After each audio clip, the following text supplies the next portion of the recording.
Bom dia, bom dia, bom dia. Estou na cidade histórica de Zurique e toda a primavera, no início da primavera, existe uma ação feita pela Igreja Reformada que eu acho muito assim, muito bonito. Eles fizeram no período do Covid, eles encheram algumas fontes de águas aqui da cidade com flores e já virou tradição. Toda primavera agora eles colocam flores nas fontes. É uma ação feita pela Igreja Reformada. Estou aqui já ao lado da Frau Münster e já está cheio de pessoas aqui para tirar foto nessa fonte cheia de flores.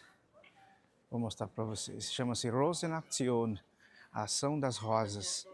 Foi uma homenagem feita às vítimas do Covid-19 e agora ficou como tradição nas primaveras. Olha como é que está cheio de rosas.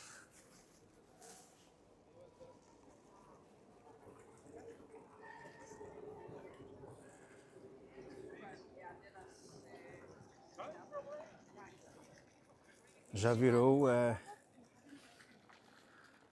turismo, né? As pessoas vêm de outros lugares para fazer imagens dessas rosas aqui.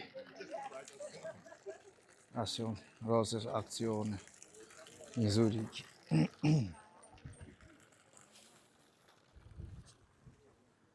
Então, todas as primaveras acontece essa ação e eu acho muito válido, muito bonito.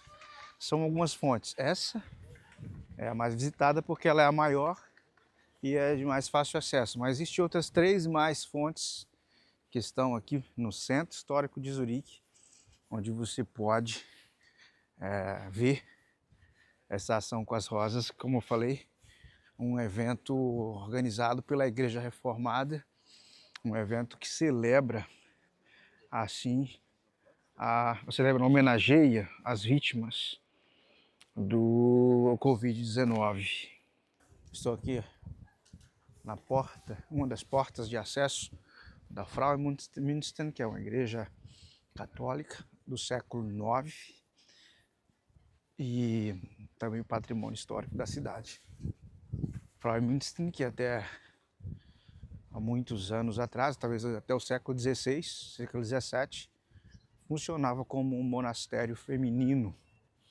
Lá do outro lado, ali onde estão aquelas 2 torres, que estão agora em restauração, é a Großmünster, que era o monastério masculino. Toda vez que você escuta essa palavra Münster, tem a ver com monasterium, ou monastério, ou mosteiro.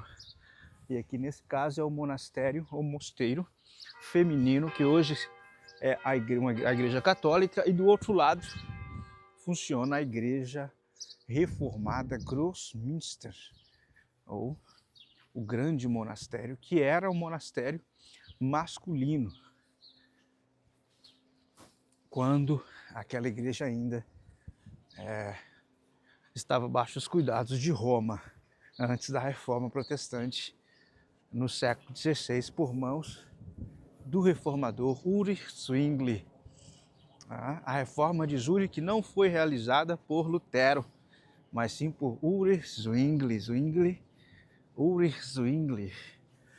ou também conhecido como Ulduricus de Glarius. Ulduricus Zwinglius de Glarius, esse era seu nome em latim. Ele era formado em latim, formou em latim na Universidade de Viena. E assim, depois de sua formatura, veio estudar em Basel, onde ele conhece Erasmus de Roterdã, que é quem o motiva e quem mais lhe inspira a ser ou dar início a uma reforma na igreja aqui na cidade de Zurique. Diferente da reforma realizada por Lutero, a reforma protestante aqui em Zurique era de caráter local e a ideia principal de Zwingli foi unir a igreja ao estado da cidade de Zurique. Então,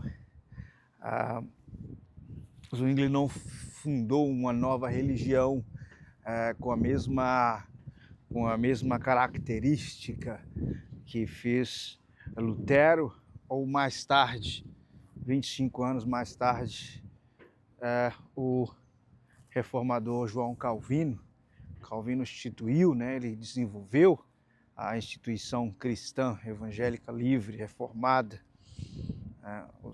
Mas Zwingli não, Zwingli pensou simplesmente ele pensava na desconexão entre a igreja de Zurique com a igreja de Roma, e assim aconteceu. E para isso, naturalmente, ele teve que expor vários ensaios e vários debates, além de ter haver sido excomungado da Igreja Católica.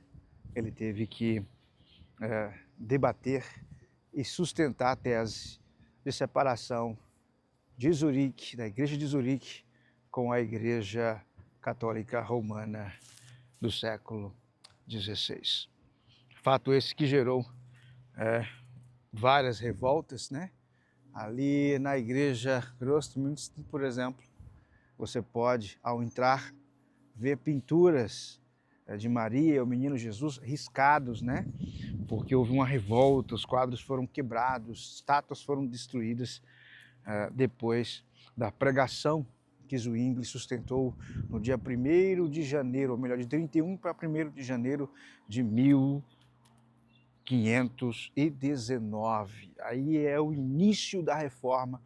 Daí para frente, já a Suíça, Zurique, já tinha a sua própria religião, já estava separado de Roma e já havia uma religião estatizada.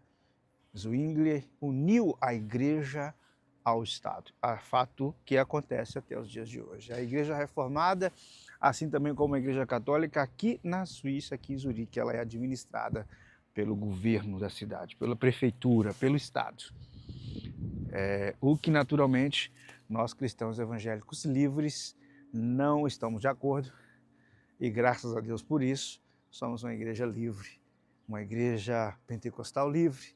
Estou falando da Silver Church, a igreja na qual eu sou um dos pastores, lidero a área latina, onde todos os domingos irmãos de diferentes culturas, idiomas, diferentes nacionalidades, nos reunimos para celebrar o nome do Senhor Jesus. Eu me encontro aqui ao lado do Limat, o Limat aqui em Zurique, o Limat que no século XVI foi palco de fatos lamentáveis promovidos por Zwingli, porque Zwingli, após unir a igreja ao Estado, criou uma revolta dentro do seu próprio comitê de reformadores, e alguns dos que até aquele momento acompanhavam Zwingli se revoltaram contra ele, fundando assim os anabatistas, homens que já não aceitavam a ideia da união do Estado com a igreja, e nem o fato do batismo de crianças. E esse foi o gancho que Zwingli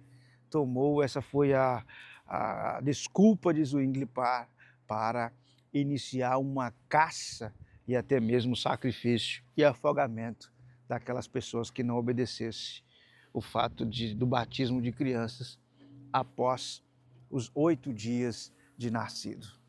Então Zwingli começa a afogar aqueles que não estavam mais de acordo com o batismo de crianças. E aí surge uma grande perseguição, e essa perseguição faz com que muitos cristãos fujam para as montanhas aqui da Suíça, da Alemanha. Os anabatistas chegaram até a Inglaterra. Fato este que dos anabatistas surgem os batistas, os presbiterianos, e aí vai todos os segmentos de igrejas livres, quer seja ela pentecostal ou tradicional. É isso, meus queridos, um pouco da história da Reforma para este dia tão especial que é sexta-feira, dia 3 de abril, sexta-feira da Paixão, da celebração da crucificação do Senhor Jesus. Eu costumo dizer que é a sexta-feira da vitória, da nova aliança, sexta-feira na qual nós celebramos o triunfo de Jesus Cristo. O triunfo do eterno, né? A justificação, o dia da justificação por meio do sangue de Jesus. Que Deus te abençoe e até o próximo vídeo. Fernando Abade, aqui de Zurique.